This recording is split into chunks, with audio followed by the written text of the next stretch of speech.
નમસ્કાર, કરુણા ટોક્સમાં સૌનું સ્વાગત છે ને હું છું કૌશિક મહેતા. શ્રીનિવાસન રામાનુજન આ નામ બોલતા સાથે તમને ગણિતની યાદ આવવી જોઈએ, કારણ કે એમની યાદમાં જ આપણે રાષ્ટ્રીય ગણિત દિવસની ઉજવણી કરીએ છીએ, એમની જન્મ જયંતિએ. અને સૌથી મજાની વાત તો એ છે કે 2017માં ચિત્તૂર આંધ્રમાં કુપ્પામ ગામ પાસે રામાનુજન મેથ પાર્ક બનાવેલો છે. Very good. આવું સન્માન બહુ ઓછા વિજ્ઞાનીઓને મળ્યું છે. અને રામાનુજન સાહેબે લગભગ 3900 ગણિતના સૂત્રો અને એના પરિણામો આપેલા છે. બહુ મોટું કામ કર્યું છે. આમ પણ ગણિતમાં આપણે બહુ અગ્રસર સદીઓથી રહ્યા છીએ અને ઈસવીસન પૂર્વે 1200 થી 1800 વચ્ચે ભારતમાં એમ કહેવાય છે કે ગણિતનો બહુ વિકાસ થયો છે. અને આપણે કેટલું દુનિયાને આપ્યું છે. આર્યભટ્ટ, વરાહમિહિર, બ્રહ્મગુપ્ત, ભાસ્કરાચાર્ય, શૂન્યની શોધ, આવું ઘણી બધી સિદ્ધિઓ ભારત સાથે સીધી સંકળાયેલી છે. અને એટલે ગણિત દિવસ આપણે સરસ મજાનો ઉજવીએ છીએ. આજે ગણિત દિવસની ઉજવણી વિશે વાત કરવી છે. અને ગણિત જીવનના દરેક પાસામાં કામ લાગે છે. ગણિત વગર આપણને ક્યાંય ચાલવાનું નથી, ચાલતું નથી. અને જે આર્ટિફિશિયલ ઇન્ટેલિજન્સ આવ્યું છે, એનો જમાનો આવ્યો છે, એને પણ ગણિત વગર ચાલતું નથી. એટલે આ બધા પાસા વિશે વાત કરવી છે. ને વાત કરવા માટે આપણી સાથે સ્ટુડિયોમાં દીપકભાઈ ત્રિવેદી છે. લોકો એને કવિ તરીકે જાણે છે, પણ એ વર્ષો સુધી એન્જિનિયરિંગ કોલેજ મોરબીમાં અધ્યાપક રહ્યા છે, સિવિલ એન્જિનિયરિંગના અધ્યાપક રહ્યા છે. અને એમાં ગણિત આવે એ બહુ સ્વાભાવિક રીતે વાત છે ને એના જાણકાર પણ છે. એટલે આજે આપણે એની સાથે સંવાદ કરવો છે. દીપકભાઈ, તમારું ખૂબ ખૂબ સ્વાગત છે. નમસ્કાર. જી. આ ગણિત દિવસનું મહત્વ આપણે જો જિંદગીની સાથે જોડીએ, એક વિષય તરીકે, વિજ્ઞાન તરીકે તો એનું મહત્વ છે ને છે. આપણે સદીઓથી એમાં આપણું પ્રદાન પણ આપતા આવીએ છીએ, પણ જીવન સાથે જો જોડવાની વાત આવે તો શું આપણે કહી શકીએ? એ બહુ સાચી વાત છે કૌશિકભાઈ, કે જ્યારે ગણિતની વાત આવે ત્યારે આપણે આંખો મીચીએ અને આંખો ખોલીએ ત્યાં સુધી, અને આંખો ખોલીને ફરીથી આંખો મીચીએ એટલે આખો દિવસ જ્યારે વિતાવી દઈએ જી, અને રાત્રે સુવા જઈએ ત્યારે એક પણ વસ્તુ એવી ન હોય કે જેમાં ગણિત સંકળાયેલું ના હોય. બરાબર છે. ઉદાહરણ તરીકે તમે સવારમાં ઉઠો અને તમે એમ કહો કે મારે આટલા વાગે પહોંચવું છે, બરાબર, તો ત્યાંથી ગણિત શરૂ થઈ જાય.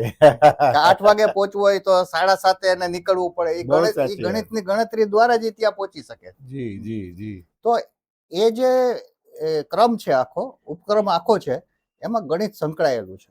અને પછી કોઈ પણ ફિલ્ડ લેશો ત્યારે એની સાથે ગણિત એટલું બધું વણાયેલું છે. તો રામાનુજને શું કર્યું છે કે એમણે ગણિતની જે પાસાઓ છે, જે પ્રમેયો છે, એ તમે હમણાં જ કહ્યું કે 3900 જેટલા, એનાથી પણ વધારે 3900 ની આંકડો તો પ્રૂફ કરેલા પ્રમેયોનો છે. ઓકે. પણ એણે ઘણું વર્ક કર્યું છે એની અંદર. જી જી. અને એની સાથે છે ને હાર્ડી નામના એક વૈજ્ઞાનિક હતા. ઓકે. અને હાર્ડી અને રામાનુજને મળી અને એક નંબરની શોધ કરી. ઓકે. એને રામાનુજન નંબર કહેવામાં આવ્યો. ક્યા વાત છે, વાહ. અને એ નંબર હતો 1729. ઓકે. એની વિશિષ્ટતા શું છે એને શોધી કાઢ્યું. એક ટેક્સીના નંબર ઉપરથી એને વિચાર આવ્યો. ઓકે. કે આ જે નંબર છે એ બે અલગ અલગ ઘન કરવામાં આવે ને એનો સરવાળો કરવામાં આવે. દાખલા તરીકે 12 નો ઘન વત્તા 1 નો ઘન તો 1729 થશે.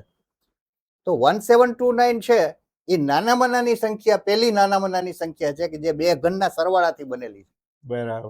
એવું શોધવામાં આવ્યું. એટલે એને રામાનુજન નંબર કહેવામાં આવ્યો. વાહ, બહુ સરસ. એટલે એ ગણિત એને એમ કે રસ્તામાંથી, જેને કહેવાય ને આ નંબર એને રસ્તામાંથી મળ્યો. જી જી જી જી. એટલે મુખ્ય તો આ લોજિકનો વિષય છે. આખો અત્યારે તો આધુનિક યુગમાં જે આપણે એલાર્મથી ઉઠીએ છીએ એમ કહીએ ને, પણ અમુક સંસ્થાઓમાં એવું શરૂઆત થઈ ગઈ છે કે તમને ઉઠાડવા માટે ગણિતનો દાખલો આપવામાં આવે. ઓકે. અને એ દાખલાને તમે સોલ્વ કરો એટલે તમારું મગજ છે એ સતેજ થાય અને તમે ઉઠી ગયા એવું કહેવાય. વાહ વાહ વાહ. એટલે ગણિતથી ઉઠાડવામાં આવે એ પ્રક્રિયા શરૂ થઈ ગઈ. વાહ, બહુ સરસ, બહુ. પણ આપણે તો જોવો તો રામાનુજન સાહેબ પહેલા પણ આપણે સદીઓથી જે ગણિતમાં આપણું પ્રદાન છે એ બહુ અદ્ભુત રહ્યું છે. થોડી એના વિશે પણ વાત કરીએ. હા, એટલે ગણિત વિશે કૌશિકભાઈ એવું કહેવાયું છે કે જેમ મોરની ઉપર કલગી છે ને અને સાપની ઉપર મણી છે, એ સંસ્કૃત શ્લોક આવો છે કે યથા શિખા મયુરાણામ નાગાનામ મણયો યથા તદ્વદ વેદાંગ શાસ્ત્રાણામ ગણિતમ મૂર્ધની સ્થિતમ. એટલે આ બધામાં ગણિત છે એ મૂર્ધન્ય છે. વાહ વાહ. કે જેવી રીતે મોરની ઉપર કલગી છે અને સાપની ઉપર મણી છે, એવી રીતે બધા જ વિજ્ઞાનની અંદર, બધા જ શાસ્ત્રોની અંદર વેદાંગો, વેદમાં પણ આ જ વાત કરી છે અને એમાં ગણિત મુખ્ય છે, મૂર્ધન્ય છે, એવું કહેવામાં આવ્યું છે. ક્યાં વાત છે. એટલે આ જે હજારો વર્ષ પુરાણો તમે જે વાત કરી, તો એમાં એવું કહી શકાય કે જુદી જુદી ઘણી બધી બ્રાન્ચોને સોલ્વ કર્યું. એમાં સૌથી પહેલા ઈસવીસન પૂર્વે જે 800 બૌદ્ધાયન નામના એક ઋષિ થઈ ગયા. બરાબર. આમ તો ઋષિ હતા પોતે, પણ એણે યજ્ઞ વેદીની અંદર ઈંટોને ગોઠવવા માટેની પદ્ધતિ શોધી કાઢી. બરાબર. અને એ ચોરસ બનવું જોઈએ. જી જી. એટલે એ જે પદ્ધતિ હતી એ પાયથાગોરસ નો નિયમ હતો. ઓકે. એ સમયે એને આપ્યો અને એ પાયથાગોરસ ના જન્મ પહેલા 500 વર્ષ પહેલાની વાત છે. વાહ, ક્યાં વાત. એટલે પાયથાગોરસે જે પ્રમેય આપ્યો એની પહેલા 500 વર્ષે બૌદ્ધાયને આ પ્રમેય આપી જ દીધો હતો ઓલરેડી. બહુ સરસ. જી. એ જ રીતે પિંગલા નામના ઈસવીસન પૂર્વે 300 કે એને દ્વિઅંકી પદ્ધતિ આપણને આપી, જેની ઉપર આ કોમ્પ્યુટર આખું કામ કરી. બરાબર બરાબર. આર્યભટ્ટ છે એ 500 ઈસવીસન પૂર્વે 500 જેને આ શૂન્યની શોધ આપી. બ્રહ્મગુપ્ત પણ શૂન્યની શોધ સાથે જોડાયેલા છે. એ ગાળાના જ છે, આર્યભટ્ટના ગાળાના છે. તો આ બધા જે છે, ભાસ્કરાચાર્યની વાત કરી, ઈસવીસન પૂર્વે 1100 ની વાત છે. ઈસવીસન પૂર્વે નહીં, ઈસવીસન 1100. હા, તો આર્યભટ્ટે પણ લીલાવતી, બહુ ઇન્ટરેસ્ટિંગ છે આર્યભટ્ટની કહાની છે કે એને લીલાવતી નામની એની પુત્રીને રોજ એક કોયડો કહ્યો. વાહ. ગણિતનો. અને એમાંથી એક પુસ્તક જે બન્યું એ લીલાવતી. અને એ આજ દિવસ સુધી એ બીજગણિત તરીકે પછી આવ્યું. ઓકે. પણ લીલાવતી ગણિત છે એ વાંચવા જેવું છે. વાહ વાહ, બહુ સરસ. એટલે આપણું પ્રદાન જબરજસ્ત છે ગણિતના ક્ષેત્રમાં. પણ હવે જીવન સાથે વાત કરતા આપણે આવીએ તો વિદ્યાર્થીની વાત હોય, વેપારની વાત હોય, ઘરની વાત હોય, શિક્ષણની વાત હોય, દરેક જગ્યાએ ગણિતનો દબદબો છે. હા, એટલે કૌશિકભાઈ એમાં એવું છે કે ગૃહિણીને રસોઈ બનાવવાની હોય, બરાબર, તો એને ખબર તો પડવી જોઈએ ને કે આટલી વસ્તુ આમાં જોશે. એ જ ગણિત છે મોટા મોટો. બરાબર. કે ભાઈ આ 4 જણાની રસોઈ છે, હવે 8 જણાની બનાવવાની છે, તો આની ડબલ કરાય. તો ડબલ જે છે એ ગણિતની ભાષા છે. એકદમ એ ગણિતની ભાષા. તો ગણિત એમાં કેટલું ધાણા જીરું પડે, કેટલું હળદર પડે, એ ગણિતની ભાષા છે કે ભાઈ 1 કિલો ઘીમાં કેટલા અડદિયા બનશે. એ ગણિતની, એને ક્વોન્ટિટેટિવ મેથેમેટિક્સ કહેવામાં આવે છે. મેથેમેટિક્સની ભાષામાં 2 પ્રકારના મેથેમેટિક્સ, એક ક્વોલિટેટિવ હોય અને એક ક્વોન્ટિટેટિવ હોય. બરાબર. તો ક્વોન્ટિટેટિવમાં ક્વોન્ટિટીનો તમને આઈડિયા આવે. તો આ જે આપણું જે શાસ્ત્ર છે ને એ ક્વોન્ટિટેટિવ મેથેમેટિક્સને પચાવી ગયેલું છે. ક્યાં વાત છે. 1911માં પુરીના શંકરાચાર્ય ભારતી કૃષ્ણજી મહારાજ જી, એમણે વૈદિક મેથેમેટિક નામનું એક મેથેમેટિક લખ્યું. બરાબર. એ આખું મેથેમેટિકના જે સૂત્રો છે એ અથર્વવેદમાંથી લીધેલા છે. બરાબર. એટલે અથર્વવેદમાં વૈદિકના સૂત્રો છુપાયેલા છે, પણ એ શોધવા પડે. એ આમણે મેડિટેશનમાં જઈને શોધેલા છે. ઓકે. મહારાજે તો 1911 થી 1918 સુધીમાં પુસ્તક લખાયું વૈદિક મેથેમેટિક્સ, જે આજની તારીખે પ્રસ્તુત પુસ્તક છે. અને આપણા માનનીય વડાપ્રધાન નરેન્દ્ર મોદી સાહેબે આને અભ્યાસક્રમમાં દાખલ કરવાની વાત કરી ચૂક્યા છે અને હવે થઈ રહી છે. એટલે આ વૈદિક મેથેમેટિક્સમાં શું છે કે 16 સૂત્રો અને 13 ઉપસૂત્રો 29 સૂત્રો છે, અને એ 29 સૂત્રમાં આખું મેથેમેટિક કવર કરવામાં આવ્યું ક્યા છે. બાત એટલે હે. અદ્ભુત વાત છે કે સ્પર્ધામાં જે ભાગ લઈ રહ્યા છે સ્પર્ધાત્મક પરીક્ષાઓમાં, એમને આ વૈદિક મેથેમેટિક ખૂબ ઉપયોગી છે. ઓકે. અને અત્યારે આની ઉપર જ પ્રશ્નો પૂછાય છે કે ભાઈ 30 સેકન્ડ કે 45 સેકન્ડમાં તમારો જવાબ આવી જવો જોઈએ. તો વૈદિક મેથેમેટિક તમારા મૂળ મેથેમેટિક કરતા 15 ગણું ઝડપી છે. પહેલી વાત તો એ છે કે વૈદિક મેથેમેટિક્સ 15 ગણું ઝડપી છે. એટલું જ નહીં, પણ એમાંથી દરેક વસ્તુ મોઢે થાય છે, મૌખિક થાય છે, જેમાં પેન અને પેપરનો ઉપયોગ નથી. વાહ. તો આવું બધું આપણા વેદમાં છુપાયેલું હતું, એ આપણા ઋષિઓએ શંકરાચાર્યોએ બહાર આપ્યું. આજની તારીખે પણ પુરીના જેટલા શંકરાચાર્ય આપ્યા એ બધાએ શૂન્ય ઉપર પુસ્તકો લખ્યા છે. ક્યા બાત હે. ઓ અદ્ભુત. વાહ. પણ આપણે પાછા આપણા જીવન તરફ આપીએ તો વિદ્યાર્થી અને વેપારી આ બે મુખ્ય, કારણ કે અભ્યાસની વાત આવે અને વાણિજ્યની વાત આવે, તો ત્યાં બંને જગ્યાએ ગણિતનું બહુ મહત્વ છે. વેપારી છે ને એ તો નફા અને ખોટનો વિચાર કરે જ. પહેલું સ્ટેપ એનું એ છે, અને નફો ખોટ છે એ ગણિત ઉપર આધારિત છે. જી જી. એ કેટલા ટકા ડિસ્કાઉન્ટ આપવું એ ગણિત ઉપર આધારિત છે. બરાબર. આપણે કોઈ વસ્તુ ખરીદવા જઈએ તો ડિસ્કાઉન્ટ ગણતા આપણને આવડવું જોઈએ, એ સામાન્ય ગણિત છે આપણા જીવનનું. બરાબર. કે આ ગણતા આવડવું જોઈએ કે સસ્તું પડે છે કે મોંઘું પડે છે. એમ વેપારી પણ પોતાના નફાને આ રીતે ગણતો હોય છે. બરાબર. અને ખરીદ કિંમત અને વેચાણ કિંમત એની ઉપર તો એની આખી જિંદગી રહેલી છે. યસ યસ, એકદમ. એટલે ગણિત તો એના મૂળમાં છે, સરવાળા ગુણાકાર ભાગાકાર. એ ઘણા વેપારી તો મેં જોયા છે કે આમ પેન આમ ચલાવતા જાય અને સીધું ગણતા જાય. અદ્ભુત. એટલી અદ્ભુત સ્કિલ એનામાં આવી ગયા કેલ્ક્યુલેટર ને બધું ઠીક છે, નહીતર પણ એ એમ ગણતા મેં જોયેલા છે કે ભાઈ અદ્ભુત સ્કિલ હોય છે એનામાં. જી જી જી. અને વિદ્યાર્થીઓમાં તો આ જરૂરી છે જ, કારણ કે જો ગણિત નહીં હોય, અત્યારે જે ગણિતના બે ભાગ કરી નાખવામાં આવ્યા, સ્ટાન્ડર્ડ ગણિત અને બેઝિક, તો એમાં શું છે કે વિદ્યાર્થીઓની તર્ક શક્તિ નબળી જોતા અત્યારે ડરે છે બહુ વિદ્યાર્થી, મેથેમેટિક થી ડરે છે. જી જી. એનું કારણ છે એના પાયામાં છે. પાયો નબળો હોય તો મેથેમેટિક્સમાં તકલીફ પડે, પણ મેથેમેટિક્સ જ્યારે સમજાવવા માંડે, તમને એક પછી એક એના સૂત્રો સમજાવવા માંડે, મોઢે રહેવા માંડે, તો એક રમત થઈ જાય છે. આપણે કેરમ રમીએ તો ખબર પડે ને કે કઈ કાકરી કઈ બાજુથી કયા એંગલથી જશે, ધેટ ઇઝ અ મેથેમેટિક્સ. બરાબર. એ પણ મેથેમેટિક્સ છે. તમે બિલિયર્ડ રમતા હો તો એ મેથેમેટિક્સ છે. જી જી જી. તમે ક્રિકેટ રમતા હો કે ફૂટબોલ રમતા હો તો કયા એંગલથી તમારે ગોલ કરવો કે ચોકો મારવો, એ આખું મેથેમેટિક્સ છે. બધામાં મેથેમેટિક્સ જોડાયેલું છે. રમતવીરો માટે પણ આ એક અગત્યનું બેકગ્રાઉન્ડ પૂરું પાડે છે. તો એનો મતલબ એવો થયો કે આપણે જે ગણિત શાળા કોલેજમાં ભણાવીએ છીએ એ ઇન્ટરેસ્ટિંગ વેમાં નથી ભણાવતા, એવું પણ કહી શકાય કે? હા, યસ યસ. એટલે ઘણી વાર શું છે કે 8મા 9મા 10મામાં સારા ટીચર આવી જાય, પણ એની પહેલા જે પ્રાથમિક શાળામાં એનો જે પાયો છે, એ પાયો મજબૂત ન હોય તો વિદ્યાર્થીને મજા નથી આવતી. એને કારણ કે સમજાતું નથી ને, આગળનું સમજાતું નથી. બરાબર. એને બધું પહેલા તો પાડા એના પાકા હોવા જોઈએ, મોઢે થોડું ઘણું ગણતરી કરતો હોવો જોઈએ, સરવાળો ગુણાકાર ભાગાકાર જે મુખ્ય પદ્ધતિઓ છે એનો એને ખ્યાલ આવવો જોઈએ. હવે એના વિશેની માહિતી ન હોય અને બીજી આગળની માહિતી દેવામાં આવે તો ગભરાઈ જાય છે. બરાબર. એટલે વિદ્યાર્થીઓનું અફ્રોઈડ એટલે ગભરાવાનું કારણ એ છે કે એનો પાયો મજબૂત નથી.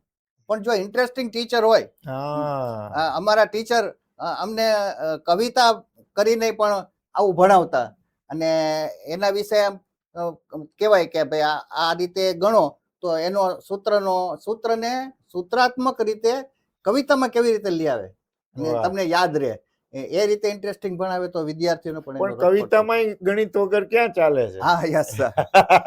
કવિતાના છંદો છે ને કૌશિકભાઈ, કવિતાના છંદોમાં મેથેમેટિક પેટર્ન જ છે. બરાબર. છંદોમાં જ્યાં માત્રા મેળ છે અહીંયા માત્રાની ગણતરી છે, અક્ષર મેળ છે અહીંયા અક્ષર મેળની ગણતરી છે.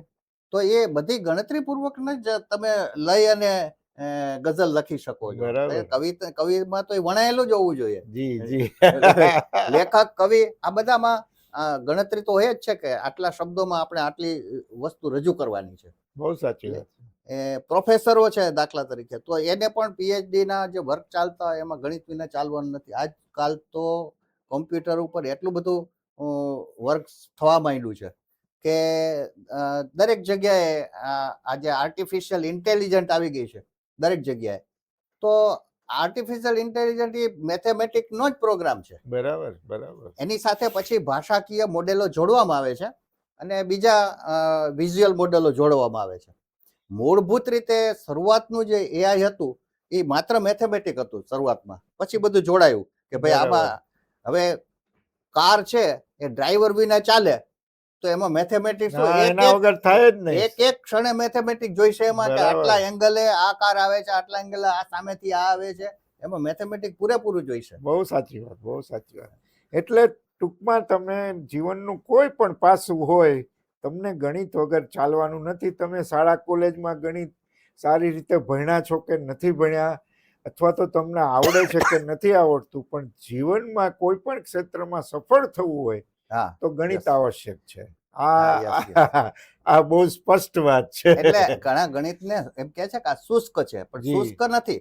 શકુંતલા દેવીનો એક પુસ્તક મેં વચ્ચે વાંચ્યું, જોય ઓફ નંબર્સ. ઓકે. તો જોય ઓફ નંબર્સમાં એણે આધ્યાત્મિક ચિંતન અને આંકડાઓ એના વિશેની બહુ સરસ સરખામણી કરી છે. એનું ઉદાહરણ આપું તમને કે એક છે, એક 1, તો 1 એ શું છે? તો કે 1 છે ને એ ઈશ્વર છે. 1 ને ગમે તેની સાથે ગુણો તો ઈ નહીં રે. એટલે દરેકમાં જે ઈશ્વર રહેલો છે એ તત્વને બતાવી રહ્યા છે. 1 છે અને 2 છે ને એ સંસાર છે. 1 અને 2 ભેગો થાય ત્યારે સંસાર બનશે. અને 3 છે એ ત્રિગુણો છે, રજસ, સત્વ અને તમસ. 3 છે એ 3 ગુણો છે. 4 છે એ ધર્મ, અર્થ, કામ ને મોક્ષ છે. વાહ વાહ, બહુ અદ્ભુત. 5 છે એ પંચકોશ છે, જી, આપણા પૃથ્વી, જલ, તેજ, વાયુ ને આકાશ. બરાબર બરાબર. 5 તત્વો છે. 6 છે એ ષટ દર્શન છે. 6 દર્શનો છે એ 6 છે. બરાબર. 7 છે એ સપ્ત ઋષિ છે. વાહ. 8 છે એ અષ્ટાંગ યોગ છે. 9 છે એ નવધા ભક્તિ છે. વાહ. અને છેલ્લે 0 આવે છે એ અનંત છે. ક્યા બાત. વાહ વાહ. એટલે આખું વસ્તુ એને સમજાવી છે આધ્યાત્મિક રીતે. અને જેને આમ શુષ્ક લાગતું હોય જયારે આ વાંચે ત્યારે એને મજા આવે કે ના ના આમાં પણ એક, કારણ કે અનંતની સમજૂતી કોણ આપશે? બરાબર. મેથેમેટિક જ આપશે. ઇન્ફાઇનાઇટ જે આપ્યું વૈજ્ઞાનિકોએ એ આ વેદમાંથી જ આપ્યું છે. જી જી જી. વેદે જેને અનંત કહ્યું કે જે ગણી શકાય એવું નથી, અને મેથેમેટિકે એને કહ્યું કે ભાઈ 0 વડે ન ભગાય. 0 શું છે? 0 બ્રહ્મ છે. બરાબર. એમાંથી ઉદ્ભવે અને એનો કોઈ ભાગ શક્ય નથી, અદ્વૈત છે. બરાબર બરાબર. ક્યાં બાત છે. બહુ સરસ. અને આ રીતે પણ ગણિતને તમે સમજી શકો, શીખી શકો. ખાલી તમારા જીવનના કામમાં જ ગણિત કામ લાગે છે એવું નથી, પણ એનાથી પણ બહુ આગળ, એના સીમાડા બહુ છેટા છે, બહુ લાંબા છે ને પૂરા ન થાય એવા છે. એટલે આ બહુ મહત્વનું છે કે આપણે 22 ડિસેમ્બરે ગણિત દિવસ ઉજવીએ, રાષ્ટ્રીય ગણિત દિવસ, ડૉક્ટર રામાનુજનની જન્મજયંતિ સંદર્ભે. પણ આ બધું પણ સાથે સાથે સમજીએ, ખાલી ઉજવણી નહીં. જો ગણિતને સાચા રસ્તે, સાચા અર્થમાં જો શીખો તો બહુ ઇન્ટરેસ્ટિંગ છે. આપણે કહીએ ને કે ભાઈ દાખલો નથી આવડતો, એ નથી આવડતો એનું કારણ એ છે કે તમને ગણિત બરાબર શીખવાડવામાં આવ્યું નથી. આટલી જ વાત છે. જો તમે ઇન્ટરેસ્ટિંગ વેમાં ગણિત શીખો અથવા શીખડાવો તો એની મજા કંઈક ઓર છે. ગણિતનો બહુ જાદુ પણ હોય છે.